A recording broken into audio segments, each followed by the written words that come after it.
Good morning, students. Today we will study second chapter of your reader book. First chapter is not in our syllabus, so we will start with our second chapter, which is Sunehri Machhi. Which is Sunehri Machhi. ਸਾਡਾ chapter ਸੁਨਹਿਰੀ ਮੱਛੀ।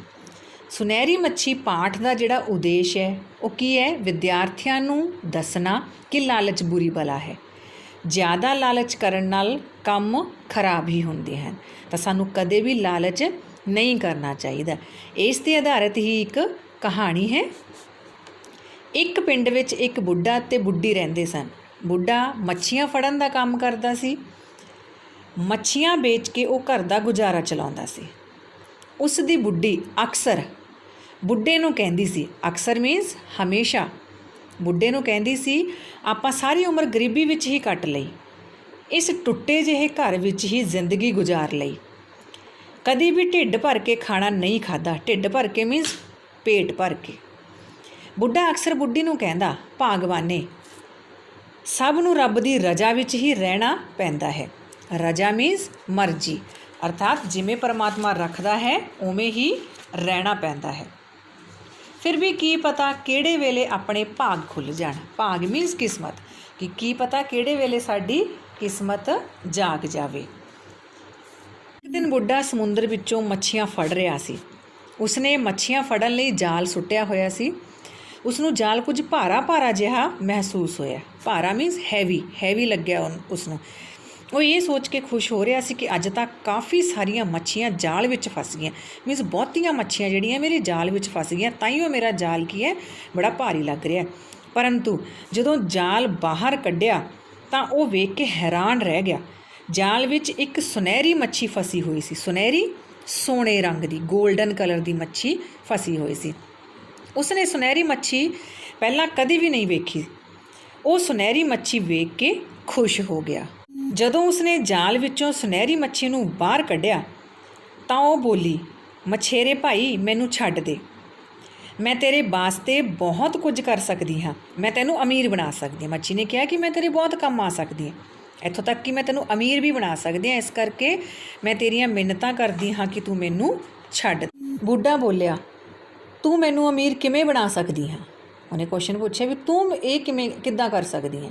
ਸੁਨਹਿਰੀ ਮੱਛੀ ਬੋਲੀ, ਮੈਂ ਕੋਈ ਸਧਾਰਨ ਮੱਛੀ ਨਹੀਂ ਹਾਂ, ਕਿ ਮੈਂ ਕੋਈ ਆਮ ਜਿਹੀ ਮੱਛੀ ਨਹੀਂ ਹਾਂ, ਮੇਰੇ ਵਿੱਚ ਕਈ ਸ਼ਕਤੀਆਂ ਹਨ, ਮੈਂ ਆਪਣੀਆਂ ਸ਼ਕਤੀਆਂ ਦੇ ਸਹਾਰੇ ਤੈਨੂੰ ਅਮੀਰ ਬਣਾ ਸਕਦੀ ਹਾਂ, ਪਰ ਮੈਂ ਤੈਨੂੰ ਛੱਡ ਤਾਂ ਦਿਆਂ। ਹੁਣ ਇਹ ਗੱਲ ਕੌਣ ਕਹਿ ਰਿਹਾ? ਮਛੇਰਾ ਕਹਿ ਰਿਹਾ ਕਿ ਮੈਂ ਤੈਨੂੰ ਛੱਡ ਤਾਂ ਦਿਆਂ, ਤੇਰਾ ਕੀ ਭਰੋਸਾ, ਤੂੰ ਆਵੇਂ ਜਾਂ ਨਾ ਆਵੇਂ। ਬੁੱਢਾ ਬੋਲਿਆ, ਅਰਥਾਤ ਉਹਨੇ ਕਿਹਾ ਕਿ ਦੁਬਾਰਾ ਤੇਰਾ ਕੀ ਭਰੋਸਾ, ਤੂੰ ਮੇਰੀ ਸਹਾਇਤਾ ਕਰਨ ਵਾਸਤੇ ਆਵੇਂ ਜਾਂ ਨਾ ਆਵੇਂ, ਮੇਰੇ 'ਤੇ ਭਰੋਸਾ ਕਰ, ਤੂੰ ਮੈਨੂੰ ਜਦੋਂ ਵੀ ਯਾਦ ਕਰੇਗਾ ਮੈਂ ਹਾਜ਼ਰ ਹੋ ਜਾਵਾਂਗੀ, ਜੋ ਕੁਝ ਤੂੰ ਮੰਗੇਗਾ ਤੈਨੂੰ ਮਿਲ ਜਾਵੇਗਾ। ਮੱਛੀ ਬੋਲੀ। ਤਾਂ ਇਹ ਜਿਹੜੀਆਂ ਲਾਈਨਸ ਇਹ ਮੱਛੀ ਨੇ ਕਹੀਆਂ ਵੀ ਤੂੰ ਮੇਰੇ 'ਤੇ ਭਰੋਸਾ ਕਰ, ਤੂੰ ਜਦੋਂ ਵੀ ਮੈਨੂੰ ਯਾਦ ਕਰੇਗਾ ਮੈਂ ਤੇਰੇ ਸਾਹਮਣੇ ਹਾਜ਼ਰ ਹੋ ਜਾਵਾਂਗੀ, ਅਤੇ ਜੋ ਵੀ ਤੂੰ ਕੁਝ ਮੰਗੇਗਾ ਉਹ ਤੈਨੂੰ ਮੈਂ ਦੇ ਦੇਵਾਂਗੀ। ਪਰ ਮੈਂ ਤੇਰੇ 'ਤੇ ਭਰੋਸਾ ਕਿਵੇਂ ਕਰਾਂ? ਭਰੋਸਾ ਮੀਨਸ ਵਿਸ਼ਵਾਸ। ਤੂੰ ਕੋਈ ਆਪਣੀ ਸ਼ਕਤੀ ਤਾਂ ਵਿਖਾ। ਬੁੱਢਾ ਜਿੱਦ ਕਰਦਾ ਬੋਲਿਆ। ਬੁੱਢਾ ਬੱਚਿਆਂ ਵਾਂਗੂ ਜਿੱਦ ਕਰਨ ਲੱਗ ਗਿਆ ਵੀ ਮੈਂ ਤੇਰੇ 'ਤੇ ਵਿਸ਼ਵਾਸ ਕਿਵੇਂ ਕਰ ਲਾਂ, ਪਹਿਲਾਂ ਮੈਨੂੰ ਆਪਣੀ ਕੋਈ ਸ਼ਕਤੀ ਦਿਖਾ। ਚੱਲ ਲੈ ਫਿਰ ਦੇਖ ਮੇਰੀ ਸ਼ਕਤੀ, ਦੇਖ ਤੇਰੇ ਮੈਲੇ ਕੁਚੈਲੇ ਕੱਪੜੇ ਮੈਂ ਕਿਵੇਂ ਨਵੇਂ ਕਰਦੀ ਹਾਂ। ਜਿਹੜੇ ਮੈਲ ਨਾਲ ਭਰੇ ਹੋਏ ਤੇਰੇ ਕੱਪੜੇ ਹੈ ਵੀ ਉਹਨਾਂ ਨੂੰ ਮੈਂ ਕਿੱਦਾਂ ਸਾਫ਼ ਕਰ ਦਿੰਦੀ ਹਾਂ। ਬੁੱਢੇ ਦੇ ਦੇਖਦੇ ਉਸਦੇ ਮੈਲੇ ਕੱਪੜੇ ਇੱਕਦਮ ਨਵੇਂ ਹੋ ਗਏ। ਬੁੱਢਾ ਇਹ ਵੇਖ ਕੇ ਹੈਰਾਨ ਰਹਿ ਗਿਆ। ਬੁੱਢੇ ਨੂੰ ਹੈਰਾਨ ਵੇਖ ਕੇ ਮੱਛੀ ਬੋਲੀ, ਦੇਖ ਮੇਰੀ ਸ਼ਕਤੀ, ਕਿ ਹੁਣ ਤੈਨੂੰ ਵਿਸ਼ਵਾਸ ਹੋ ਗਿਆ ਮੇਰੀ ਸ਼ਕਤੀ 'ਤੇ ਕਿ ਮੈਂ ਤੇਰੇ ਮੈਲੇ ਕੱਪੜੇ ਬਿਲਕੁਲ ਸਾਫ਼ ਕਰ ਦਿੱਤੇ। ਬਸ ਮੈਨੂੰ ਭਰੋਸਾ ਹੋ ਗਿਆ, ਜਾਂ ਤੈਨੂੰ ਛੱਡਿਆ, ਪਰ ਦੇਖੀ ਮੈਨੂੰ ਧੋਖਾ ਨਾ ਦੇਵੀਂ, ਮੈਂ ਬਹੁਤ ਗਰੀਬ ਹਾਂ। ਬੁੱਢਾ ਬੋਲਿਆ। ਉਸਨੇ ਕਿਹਾ ਕਿ ਮੈਂ ਤੈਨੂੰ ਛੱਡ ਤਾਂ ਦਿੱਤਾ, ਦੇਖੀ ਕਿਤੇ ਤੂੰ ਮੈਨੂੰ ਧੋਖਾ ਦੇ ਦੀ, ਮੈਂ ਬਹੁਤ ਗਰੀਬ ਹਾਂ, ਮੈਂ ਆਪਣੇ ਘਰ ਦਾ ਗੁਜ਼ਾਰਾ ਬੜੀ ਮੁਸ਼ਕਿਲ ਨਾਲ ਕਰਦਾ ਹਾਂ, ਇਸ ਕਰਕੇ ਤੂੰ ਮੈਨੂੰ ਧੋਖਾ ਨਾ ਦੇਈ, ਮੇਰੀ ਸਹਾਇਤਾ ਕਰੇ। ਮੱਛੀ ਨੂੰ ਸਮੁੰਦਰ ਵਿੱਚ ਛੱਡ ਕੇ ਬੁੱਢਾ ਘਰ ਆ ਗਿਆ। ਉਸ ਨੇ ਸੁਨਹਿਰੀ ਮੱਛੀ ਵਾਲੀ ਗੱਲ ਬੁੱਢੀ ਨੂੰ ਦੱਸੀ, ਅਰਥਾਤ ਆਪਣੀ ਵਾਈਫ ਨੂੰ ਦੱਸੀ। ਬੁੱਢੀ ਸੁਣ ਕੇ ਇੱਕਦਮ ਲਾਲਚ ਵਿੱਚ ਆ ਗਈ। ਬੁੱਢੀ ਬੜੀ ਹੀ ਲਾਲਚੀ ਸੀ, ਉਸਨੂੰ ਲਾਲਚ ਆ ਗਿਆ ਅਤੇ ਉਹ ਬੋਲੀ, ਤੂੰ ਹੁਣੇ ਜਾ, ਤੇ ਸੁਨਹਿਰੀ ਮੱਛੀ ਨੂੰ ਕਹਿ ਕਿ ਸਾਨੂੰ ਇੱਕ ਨਵਾਂ ਘਰ, ਨੌਕਰ ਚਾਕਰ, ਕਾਰ ਤੇ ਘਰ ਦਾ ਸਾਰਾ ਸਮਾਨ ਲੈ ਦੇਵੇ। ਅਰਥਾਤ ਬੜੀ ਲਾਲਚੀ ਸੀ ਉਹ, ਤਾਂ ਉਹਨੂੰ ਲਾਲਚ ਆ ਗਿਆ ਤਾਂ ਉਸਨੇ ਸਭ ਕੁਝ ਮੰਗ ਲਿਆ ਵੀ ਮੈਨੂੰ ਘਰ ਵੀ ਮਿਲ ਜਾਵੇ, ਨੌਕਰ ਚਾਕਰ ਵੀ ਮਿਲ ਜਾਣ, ਕਾਰ ਵੀ ਮਿਲ ਜਾਵੇ ਤੇ ਘਰ ਦਾ ਸਾਰਾ ਸਮਾਨ ਵੀ ਮਿਲ ਜਾਵੇ। ਬੁੱਢੀ ਦੀ ਗੱਲ ਸੁਣ ਕੇ ਬੁੱਢਾ ਸਮੁੰਦਰ ਕੰਢੇ ਗਿਆ। ਕੰਢੇ ਮੀਨਸ ਕਿਨਾਰੇ। ਉਸਨੇ ਸੁਨਹਿਰੀ ਮੱਛੀ ਨੂੰ ਆਵਾਜ਼ ਮਾਰੀ। ਸੁਨਹਿਰੀ ਮੱਛੀ ਉਸ ਵੇਲੇ ਆ ਗਈ ਤੇ ਬੋਲੀ, ਮਛੇਰੇ ਦੱਸ ਕੀ ਚਾਹੀਦਾ ਹੈ। ਜਿਵੇਂ ਕਿ ਉਹਨੇ ਵਾਅਦਾ ਕੀਤਾ ਸੀ, ਉਸਨੇ ਆਪਣਾ ਵਾਅਦਾ ਪੂਰਾ ਕੀਤਾ। ਮਛੇਰੇ ਦੇ ਆਵਾਜ਼ ਲਗਾਉਣ 'ਤੇ ਉਹ ਝੱਟ ਆ ਗਈ। ਬੁੱਢੇ ਨੇ ਆਪਣੀ ਬੁੱਢੀ ਦੀਆਂ ਸਾਰੀਆਂ ਫਰਮਾਇਸ਼ਾਂ ਉਸਨੂੰ ਦੱਸ ਦਿੱਤੀਆਂ। ਸੁਨਹਿਰੀ ਮੱਛੀ ਬੋਲੀ, ਠੀਕ ਹੈ, ਤੇਰੇ ਘਰ ਜਾਣ ਤੋਂ ਪਹਿਲਾਂ ਸਭ ਕੁਝ ਮਿਲ ਜਾਵੇਗਾ। ਇੰਨਾ ਕਹਿ ਕੇ ਉਹ ਆਲੋਪ ਹੋ ਗਈ। ਆਲੋਪ ਮੀਨਸ ਗਾਇਬ ਹੋ ਗਈ। ਜਦੋਂ ਬੁੱਢਾ ਘਰ ਪਹੁੰਚਿਆ ਤਾਂ ਦੇਖ ਕੇ ਹੈਰਾਨ ਰਹਿ ਗਿਆ। ਉਸ ਦੇ ਉੱਟੇ ਜਿਹੇ ਘਰ ਦੀ ਥਾਂ, ਉੱਟੇ ਮੀਨਸ ਜਿਹੜਾ ਟੁੱਟਿਆ ਫੁੱਟਿਆ ਔਰ ਇੱਕ ਝੋਪੜੇ ਜਿਹਾ ਸੀ, ਉਹਦੀ ਥਾਂ 'ਤੇ ਇੱਕ ਆਲੀਸ਼ਾਨ ਮਹਿਲ ਖੜ੍ਹਾ ਸੀ। ਬੜਾ ਹੀ ਸੋਹਣਾ ਮਹਿਲ ਜਿਹੜਾ ਸੀ ਉਹ ਬਣ ਗਿਆ ਸੀ ਉੱਥੇ। ਘਰ ਦੇ ਬਾਹਰ ਇੱਕ ਨਵੀਂ ਕਾਰ ਖੜ੍ਹੀ ਸੀ। ਘਰ ਵਿੱਚ ਬਹੁਤ ਸਾਰਾ ਸਮਾਨ ਪਿਆ ਸੀ। ਨੌਕਰ ਚਾਕਰ ਇੱਧਰ ਉੱਧਰ ਘੁੰਮ ਰਹੇ ਸਨ। ਉਸ ਦੀ ਬੁੱਢੀ ਮਾਲਕਨ ਬੜੀ ਨੌਕਰਾਂ 'ਤੇ ਹੁਕਮ ਚਲਾ ਰਹੀ ਸੀ। ਬੁੱਢੇ ਨੂੰ ਵੇਖ ਕੇ ਉਹ ਬੋਲੀ, ਤੂੰ ਹੁਣੇ ਜਾ ਤੇ ਸੁਨਹਿਰੀ ਮੱਛੀ ਨੂੰ ਕਹਿ ਸਾਡੇ ਘਰ ਔਲਾਦ ਨਹੀਂ ਹੈ, ਸਾਨੂੰ ਇੱਕ ਸੋਹਣਾ ਜਿਹਾ ਬੱਚਾ ਦੇ ਦੇਵੇ ਜਿਸ ਨਾਲ ਮੈਂ ਖੇਡ ਸਕਾਂ, ਆਪਣਾ ਮਨ ਪਰਚਾ ਸਕਾਂ। ਮਨ ਪਰਚਾਉਣਾ ਅਰਥਾਤ ਮੇਰਾ ਉਸ ਬੱਚੇ ਦੇ ਨਾਲ ਮਨ ਲੱਗਿਆ ਰਵੇ।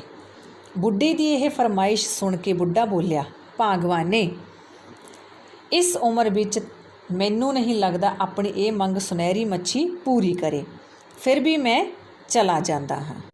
ਬੁੱਢੇ ਨੇ ਜਦੋਂ ਪੁੱਤਰ ਦੀ ਫਰਮਾਇਸ਼ ਮੀਨਸ ਮੰਗ, ਡਿਮਾਂਡ, ਸੁਨਹਿਰੀ ਮੱਛੀ ਅੱਗੇ ਰੱਖੀ ਤਾਂ ਗੁੱਸੇ ਵਿੱਚ ਆਉਂਦਿਆਂ ਮੱਛੀ ਬੋਲੀ, ਤੈਨੂੰ ਸ਼ਰਮ ਆਉਣੀ ਚਾਹੀਦੀ ਹੈ। ਤੈਨੂੰ ਇਹ ਮੰਗ ਮੰਗਦਿਆਂ ਸ਼ਰਮ ਨਹੀਂ ਆਈ?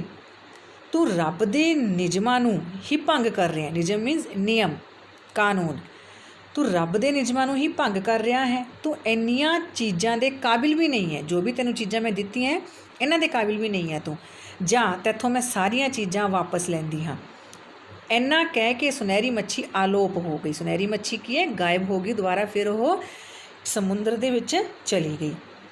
ਜਦੋਂ ਬੁੱਢਾ ਘਰ ਪੁੱਜਿਆ ਤਾਂ ਉਸਦੀ ਬੁੱਢੀ ਉਸੇ ਜਿਹੜਾ ਕਿ ਪਹਿਲਾਂ ਸੀ ਟੁੱਟੇ ਜਿਹੇ ਘਰ ਵਿੱਚ ਹੁੰਗਰੇ ਮਾਰ ਰਹੀ ਸੀ। ਹੁੰਗਰੇ ਮੀਨਸ ਇੱਕ ਤਰ੍ਹਾਂ ਨਾਲ ਰੋ ਰਹੀ ਸੀ। ਪਛਤਾਵੇ ਦੇ ਵਿੱਚ ਉਹਨੂੰ ਬੜਾ ਹੀ ਪਛਤਾਵਾ ਹੋ ਰਿਹਾ ਸੀ।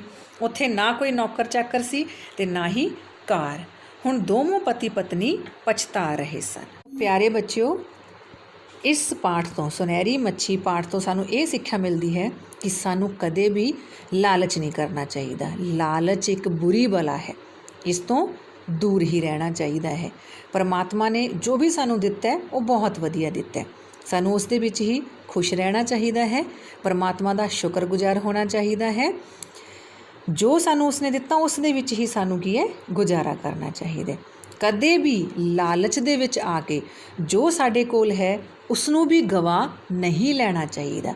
ਸੋ ਕਦੇ ਵੀ ਸਾਨੂੰ ਲਾਲਚ ਨਹੀਂ ਕਰਨਾ ਚਾਹੀਦਾ।